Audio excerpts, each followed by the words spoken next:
In the last two events of the USA Outdoor Championship at Southwick and Millville, Japan's Joe Shimoda made a remarkable return to the forefront after an injury spoiled his 2023 Supercross season.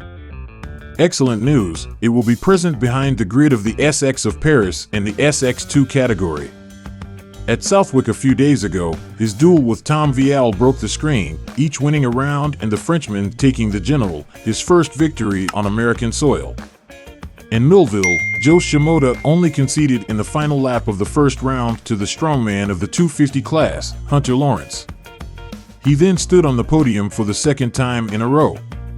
The good news is that these three boys at the top of their form will be in Paris on November 18th and 19th in the magical enclosure of Paris La Défense Arena.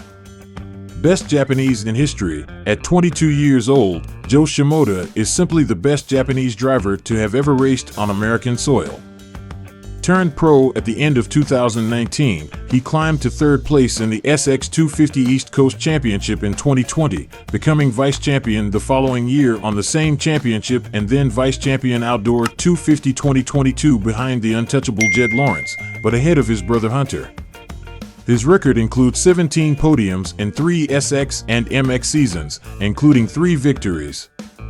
Never before has a pilot from the land of the rising sun risen to such a level of excellence. Like Vial, Shimoda is as much a stylist on the handlebars as he is discreet and humble in his communication. Do not expect thunderous statements from these two. But once on track, of course, it will be quite different. Even if the organizers, in liaison with the French teams traditionally involved in Paris, plan other high-flying protagonists from America, Tom and Joe are obviously posing as luxury contenders for the title of Prince of Paris. Hunter Lawrence, for his part, should line up in the 450 class where he would meet his brother Jet. Still undefeated since his passage in the premier category in MX US, Ken Roxanne and Justin Barcia.